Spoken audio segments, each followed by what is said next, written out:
It's the motherfucking YouTube. Hey, baby. Welcome to the cooking, the fixins. No fighting. No, doing a cooking video. You can't fight because I'm distracted. Look, I need to set it all up. Take the bins out so it looks a bit more professional. This is what a cooking show would be like if everyone was genuine and real, and not Jamie Oliver. Not that Jamie Oliver's not genuine and real. However, he definitely ruined school for me because when we were in that. Oh yeah, look at this. Warrington edition Monopoly. Are you mad? So, yeah, man. Today we're cooking, and we're not doing burgers today. It's not keto burgers. It is motherfucking. Excuse my French for those younger listeners. I'm making lettuce with spinach, and I have chips. So, what's the goal for today? The goal is to stop binge eating sugar, man. I am binge eating the mother hubbard out of chocolate at the moment. I'm finding life so challenging, and the only solace that I find, because I'm sober, been sober for 5 years. August the 7th is 5 years. Stop fighting. I'm trying to do a nice video. So, as I say, I've been sober for 5 years in August. So, what that presents is obviously exciting opportunities because it opens up. I'm not sure how to cut this. It opens up your life. Basically, you get your life back. Like, I realised how much of my life was taken up by frivolous bullshit. And it's a lot of it. I've never been shown how to cut a lettuce, so I'm just gonna kind of like cut it like that. There you go. So now we have our base of the meal, which is a lettuce and spinach chips sort of medley.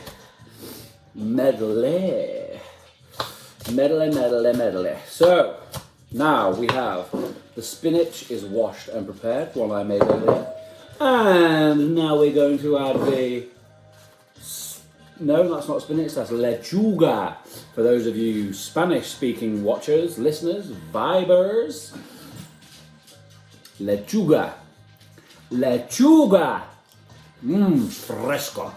Bueno, ¿qué más? Tenemos queso, cheese. So, I have had a very, very, very, very difficult day. And there is a large possibility that my good mood now is partly down to my antidepressant, or my mood lifter, as I like to call it, and partly down to disassociating because the pain has been so fucking intense. However, we roll with the punches, we ride with the waves. We create food. We create food. So I guess my life tip for the day is when life hits motherfucking hard, because I'm eating too much cheese, I'm swearing too much. I don't even swear, I'm just getting giddy because I'm doing the video. And there's definitely a possibility that I'm dissociating. Right. The chips are not done yet. They're on 200. There you go. Whoa, look at that senses. We'll repeat that because they're not done. So, yeah, man. Life has been wild. If I told you the full story, you would not believe it. It is unfathomably unfathomable. The dog wants to go out. But I'm not here to sit and complain about my challenging life. I'm here to entertain the watching, viewing public with my lettuce. So, what do you want? Dog wants to go outside, so the dog goes outside. It's raining. So there we have it. This is This is what real adult life looks like, apparently. You just get dealt with a hand and you try and figure your way through it. The mood lifter. Every single person on planet Earth would benefit from a mood enhancer. Now, we live in a society that says that they're called antidepressants. Now, do you ever get that when it's got a weird taste? Now,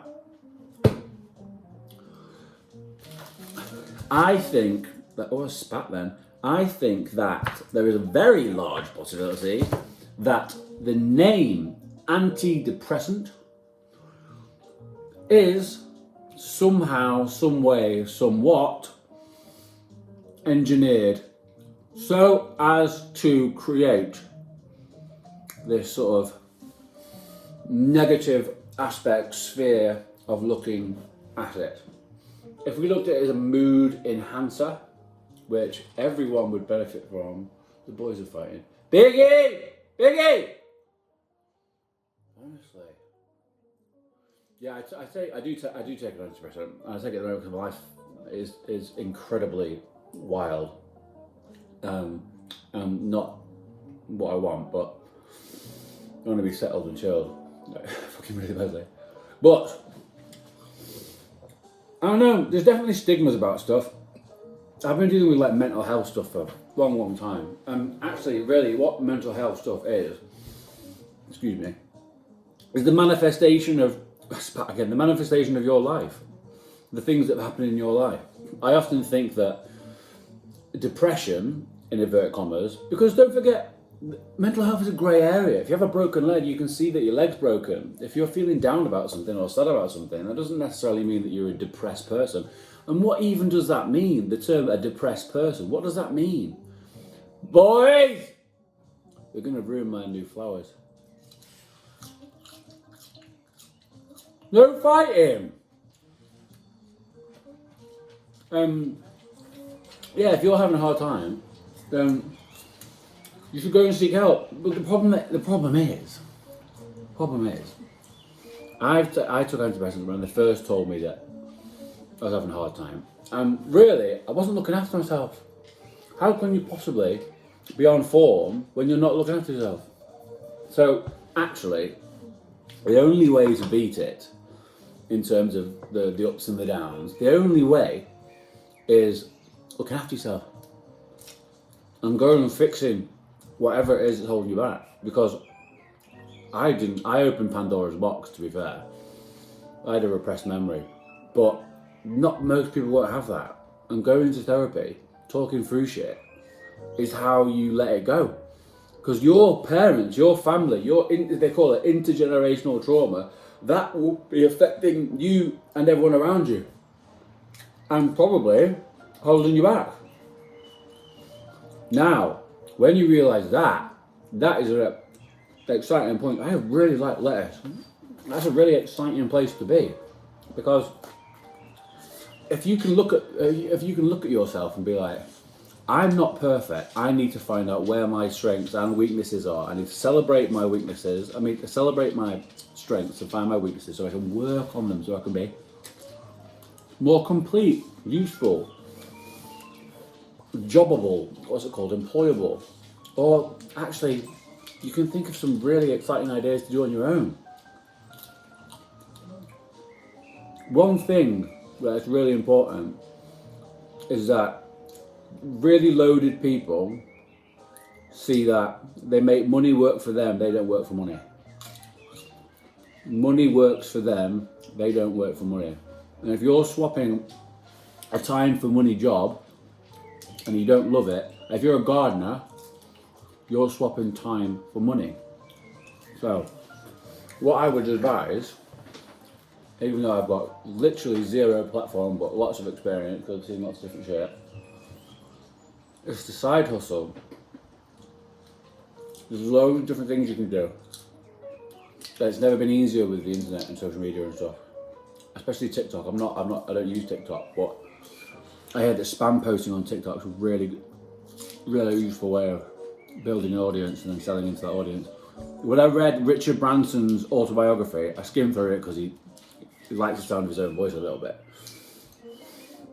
One of the main things that I took away from it was Richard Branson started, his first business was a student magazine, right? And he started doing really well with his student magazine. And then, after his student magazine, it was doing well, but obviously there's a limit. There's a ceiling to how successful that could be.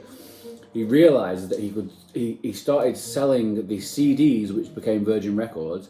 He was selling them through the magazine. So he put an advert in his own magazine for his own product. And the takeaway that I got from that, which I found was really interesting, was build an audience and then sell into that audience. And that's what social media is, especially today when it's all about community. So if you have an interest, like for example, retro gaming, or I don't know, what else can people be into? Anything. There's literally an online community for everything at the moment. Build the community and find a way that you can monetize it. And if you can do that while also curing a problem or offering people a situation or product or service that's actually going to benefit them as well, wow, you're onto a winner there, kid. If you can find something where your goals are mutually beneficial with the goals of others, and that goes together, the universe just opens doors, man. If you've not read The Alchemist by Paulo Coelho, I think he's called, you should. And that's a book recommendation. That's what I wanted to do on here. Book recommendations. The Alchemist. Very good. It's a nice... I won't ruin it. I won't ruin it. The dog's upstairs. So, in that light, I haven't finished my cooking show. Oh, fuck me. Right.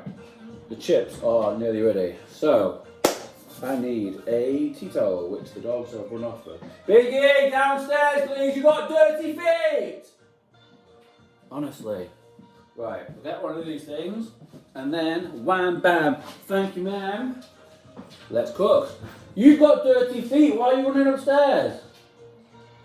Why have you gone upstairs? You know there's no dogs upstairs. Why have you gone upstairs with your dirty feet? Why were you fighting outside as well? Honestly. Sorry everybody, where was I? ¿Qué pasa? Right, and here we have oven chips that are not cooked still. Okay? Not the best cooking show, but it is the best cooking show because it's real. This is what real people that don't have headspace do for eating. And I guarantee you, there's more people like me than there are like Jamie Oliver. Alright geez, the naked chef.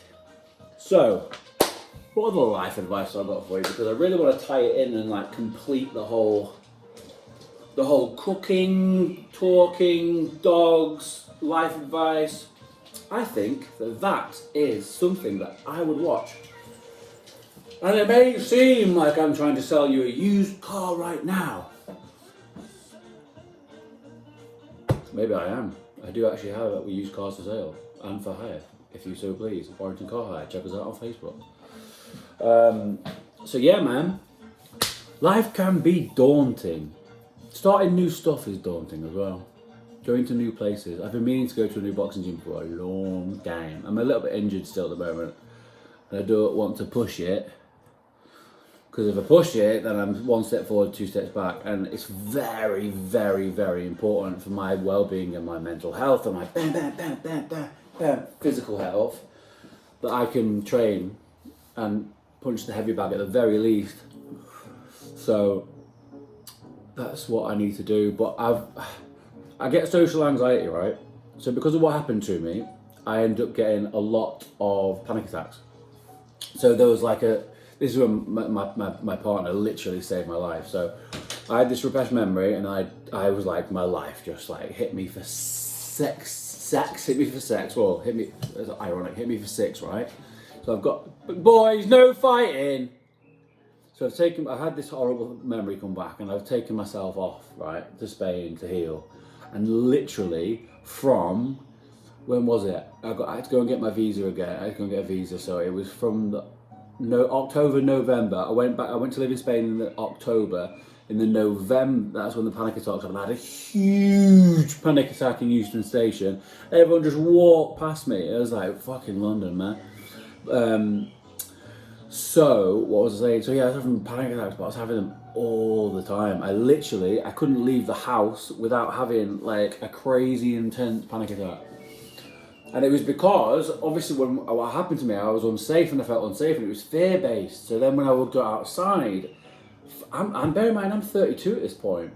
I'm going outside and I'm feeling unsafe all the time because this memory doesn't come back in one go. It comes back in dribs and drabs. Conversely, and sort of mind-fuckily, when I'm happy, I get a little valve that goes, tss. Fortunately, it seems to have, well, I know what happened, so. But the crazy thing was about that, yeah, so I couldn't literally leave the house for like months. It was November till February where I literally couldn't leave the house without having a panic attack. So I was literally just driving. All I could do was drive to the supermarket and my partner had to go in. It was well intense. So intense. And yeah, man, so I was having panic attacks all the time. And I had to like learn how to go back into society. It was crazy. And bear in mind, I'm in Spain at the moment, so I'm speaking Spanish all the time. Because I was chasing this rugby thing, I even tried to train out there. So I was doing a little bit of boxing. I did a little bit of boxing out there in Catalonia, and I went to go and play for a team near Girona, which is north of Barca, northeast up the coast, right? And I go, but the guy that sorted me out not trial because anyone can go, but sorted me out like the contact, was the guy that I was renting off. We were renting an apartment off, and I told him about the Exeter Chiefs. I've been offered this amazing opportunity. I applied for a master's at the University of Exeter. I got it. I got in. I went down. I got a house. This after breaking up with a really nasty problem with an ex, which is really, really hard, cheating and all sorts. But anyway, and so I go down to the dogs are breaking something. What are you doing? Don't do that. Come here. Anyway, I go down to Exeter with this amazing new opportunity. I find a new house. I've been training for like a year. I went sober. I stopped smoking. I stopped Diet Cokes. I was like on it. I even played again. I played well. It was like, okay, my legs, I'm still fast. Like, let's do this. I'm really going to take on this opportunity, and I'm gonna become the oldest person to ever go professional at rugby or sport. And 2 weeks before, that was when I had my memory, and I lost this opportunity because I was fucked, like really badly fucked. And that was a challenge, one that I rose to. I think you have to, really. In life, you get dealt these hands, and what choice have you got? It's make or break, innit? But yeah, if you break, then what was the point? It's like building blocks, isn't it? It's building blocks. And each time you go through a phase, each time you go through a hardship, each time you go through... Chips are burnt now. Each time you go through something that's hard in life, there is a traumatic, PTSD, sort of post-traumatic stress disorder or post-traumatic stress thing that happens. I mean, not ideal.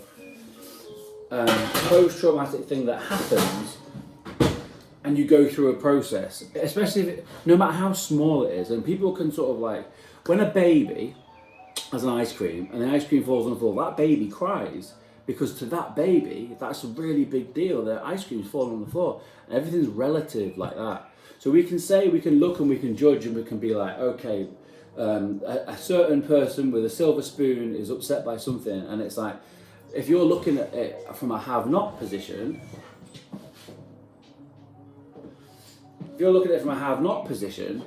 it's very easy to judge and say like, oh, that kid's ice cream, he's crying for ice cream. But that emotion that kid is feeling, that emotion is real and raw and true and genuine.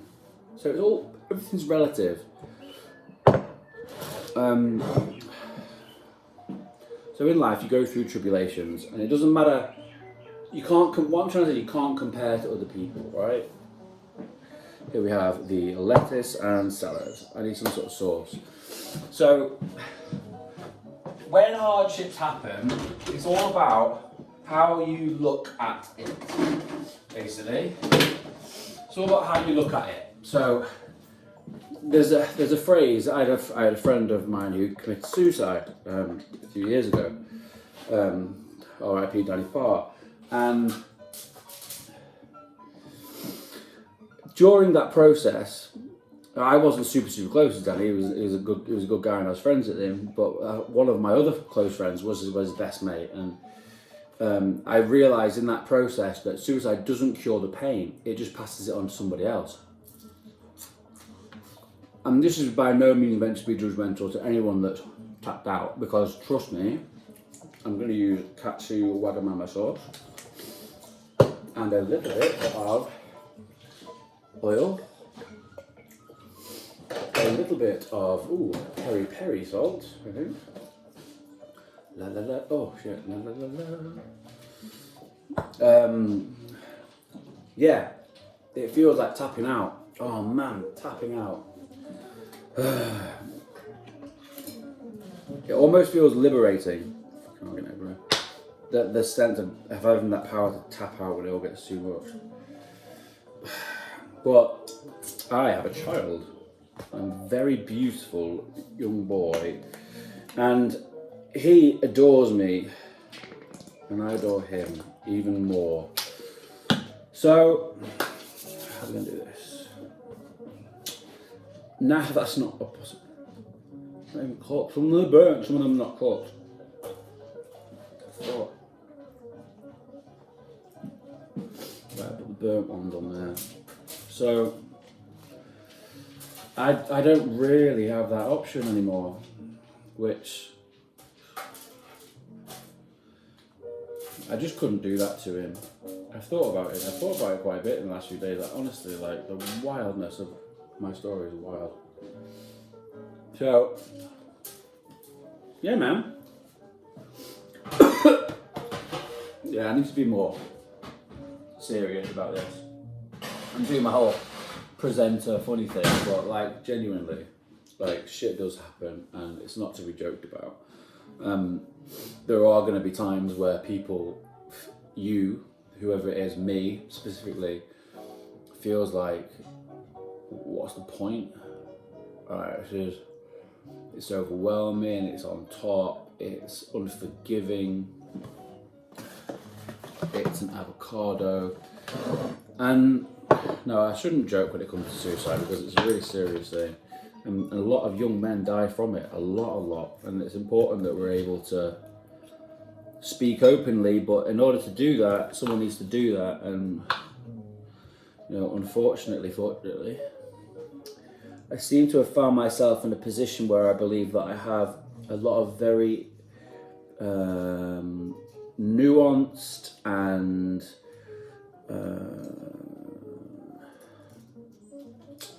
useful, but probably not the right word. That's black.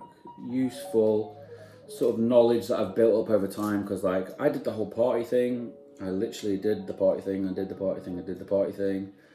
And I ballooned in weight. I got up to nearly 17 stone. And I realised that I was trying to escape something. I was doing that because I wasn't happy. But that took honesty and introspection,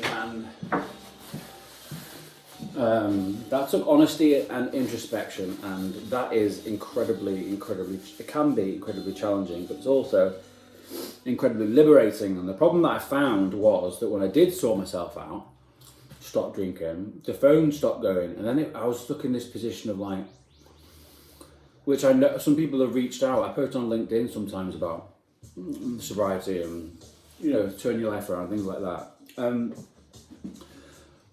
I've got a feeling this is going to get copyrighted. I don't know.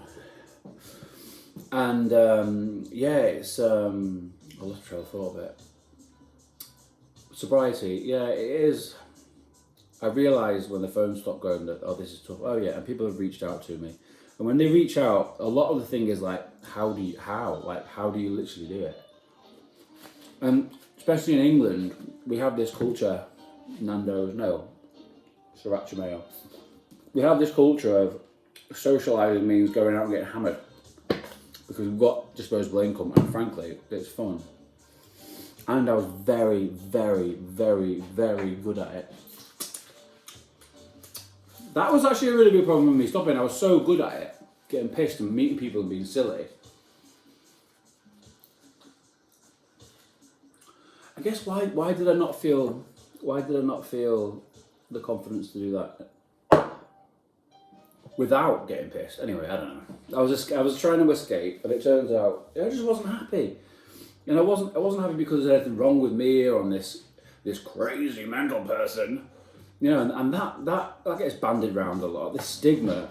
And that's where I think where I disagree with the term antidepressant, because it's a serotonin and dopamine inhibitor, a booster. It boosts serotonin levels, dopamine levels, which is the happy feelings. That's dinner tonight. It's not finished, so don't judge me on that. That's obviously not an accurate representation of my my dinner tonight.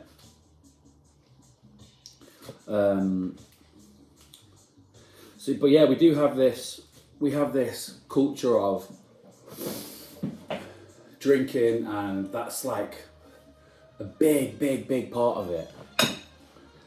And I'm not gonna lie, there is an element of you have to get used to your own company and be okay in it, because the thing is, I'm very, very driven by the truth and meaning, right? And my goals generally are to leave this place better than when I found it, and to be a really good dad.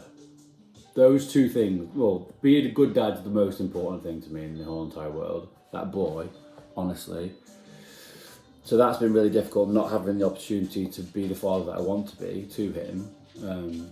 But you know, I know in time that'll change and things will settle, and he'll be able to, you know, learn from my mistakes, because I seem to have the ability to be able to communicate the things that are happening in my head and body and life.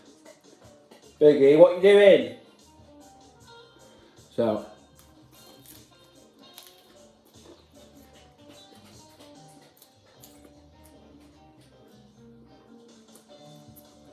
oh, what was that? You know, sometimes you get a lettuce that's just minging, like chemicals. I washed it as well. Anyway. So, yeah, the phone stops going, but it depends what you want out of life. When you realise that material possessions don't mean jack, you can go on this really liberating and exciting adventure of finding out what moves you, what your passion is, what's the thing that gets you. Mine's boxing, amongst other things. But mainly my passion, when I get that flow state, I get lost in it. Dogs, baby, boxing. But boxing is the one that's obviously like an activity that I can go and do. And once you drop this need to be within the herd, the drinking team, like once you drop that need, once you get okay with who you are, it's like, wow, actually, I've got one spin round of this wheel, this life wheel, as far as I know. So do I really want to spend it in a not particularly nice pub, sniffing in the toilets, and then feel like absolute shit tomorrow, and for what? And say and do stupid shit. For what? I didn't wash that properly at all. Oh my god. Does anyone know what I mean? If anyone gets this far, let me know what that taste is.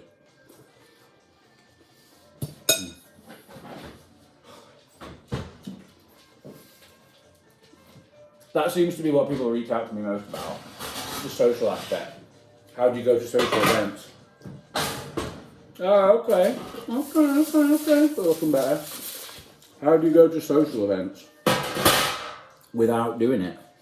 My answer to that would be, don't go to social events because it's all full of shit and people are arseholes. No, I don't mean that. I didn't mean that. That's just being silly. What I meant was, once you find the thing that you love, the passion, the driver, the thing that gets you, doing other stuff becomes, in my case, it seems frivolous. And it's a little bit annoying because I can't watch TV.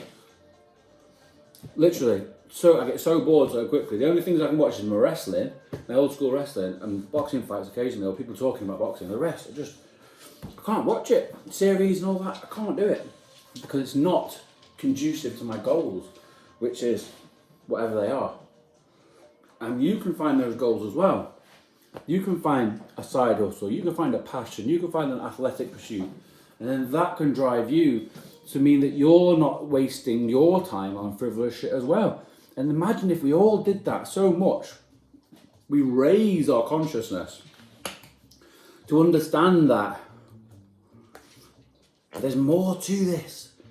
Because we live in Warrington, well I live in Warrington, but because we live in England or the UK where we have access to, or we did have access to disposable income, I think that's where binge drinking comes from. Bored people with a little bit of disposable cash. So, anyway, yeah, so I think the thing that got me was, well, I went on holiday with my friend and then I came back and I was like shaking and shit. I was like, I've been binge drinking, you know, like on lad's holiday or whatever. Binge drinking like crazy, and I was shaking and I was overweight, and I just thought, is this what life is? Is this what I'm destined to do? Am I destined just to get hammered and have a laugh and be a clown?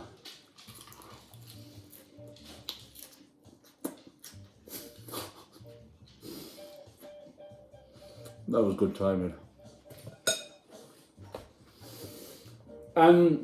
No, is the answer. I'm not. I wasn't destined for that. I want more. I want more out of life. I think people just get scared to go and look. They don't know where to look, they don't know how to look. Well, look within. What's the thing you've always fancied doing? Go and try it. There's a samba group near here that I want to try. I've always wanted to try the steel drum. As a good example. But because we live in quite a cliquey society in the UK, especially as lads, fucking hell, if you're a lad, a normal lad in the UK, and you turn around to your mates in the pub and you say, oh, I want to do samba drumming, you just get terrored. And then you won't do it. Really? I think the majority of people then won't do it. They won't do it because of that. They don't want to stick their head out of the parapet. They don't want to stick their head above what's that thing about the poppies? The poppy gets their head chopped off. We're not very good at celebrating diversity. And not in like this weird political, like, agenda-y type way. Just like, oh, Adam likes going to the steel drum, he plays steel drum, or bird watching. Adam really likes bird watching. He's made Bird City in his garden. But I wouldn't have felt comfortable doing that, even doing that stuff, let alone sharing it, if I was around a group of lads, or, I don't know, man. People aren't doing stuff because of how they think it'll look. The premium market is driven by the middle class as well. It's like, stop wasting money on shit. Invest your money. Find out ways to make money work for you instead of you working for money. Yeah. Make salad and chips for your dinner. I'm sorry, that's very vulgar. I'm trying to be funny.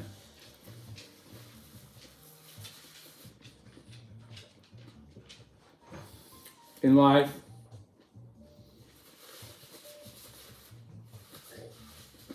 your life, the only one at the wheel is you. And if you're in a town, especially northern town, because that's what I know, and you're just thinking, there's more to this, I don't like my work, I don't particularly like my mates, I don't feel encouraged, or I don't feel like there's opportunity, I hear you, man.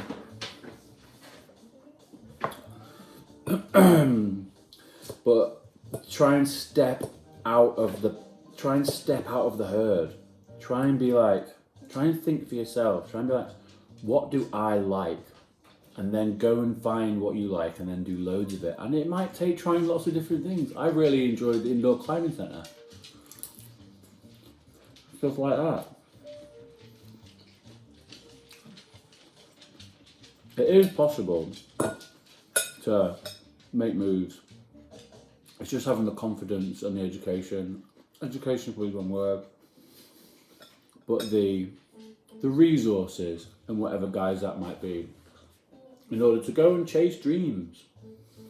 Like, if you're not, I know it sounds hippie and woo-woo and all that shit, but if you're not going after your dreams, right, something that moves you inside, something to focus on, something that gets you out of bed in the morning, a reason to go and do this shit job because you're going to get a little bit of extra cash then put into this thing that's going to change your life, change the life of the people around you, change the life of your dependents, get them out of the small town. You know, these things are possible. And look, I'm sitting on my ivory tower preaching about how you need to do this and do this when life's fucking hard. Life can be really challenging. We're all dealt cards, and there has never been a better way of foregoing pain than introspection and trying to step outside and just find who you are away from external influences, pressure from parents, pressure from whoever it is. Biggie! What? He's got a shoe. I bet you he's got a shoe. Yeah, man. I've been talking a lot now. I'm just going to eat this and then turn the video off. Alright.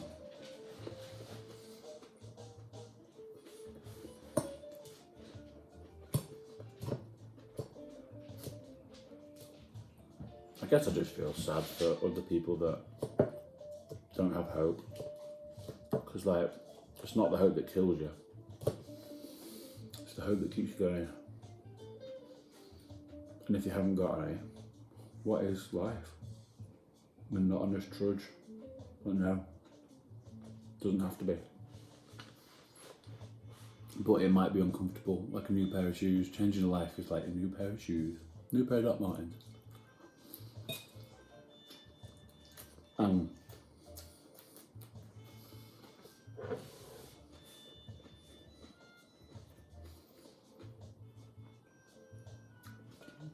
It'll be worth it. It will be worth it. And even if you are alone, you know when people say, "Oh, you're suicidal," "Oh, you're not alone." Like, maybe you are. But that doesn't mean that those feelings of being alone, like, will always be negative ones or perceived as negative ones. You'll get used to it. I know it's sad to say that, but you will. I have. And yeah, you might be alone, but it will get easier. Having responsibility, stuff to get you out of bed, is really important. That's what the dogs have literally saved my life. They're my heroes. They're really, like, I can't say how beneficial having a dog is. that level of responsibility, that getting out in the morning no matter what, even though mine doesn't like the rain. I want to, well,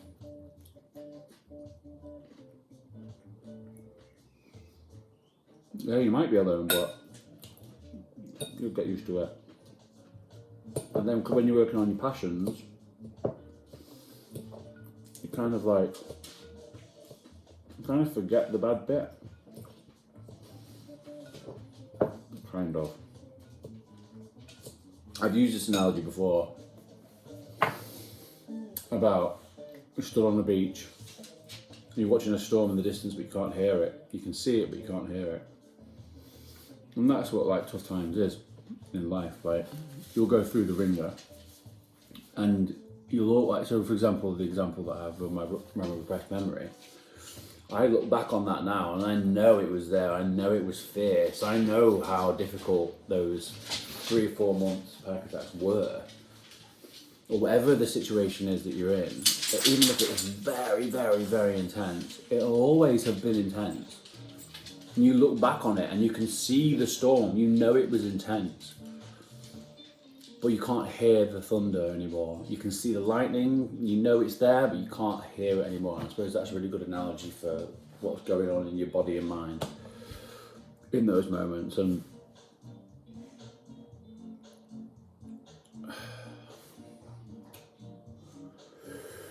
yeah, a bit emotional.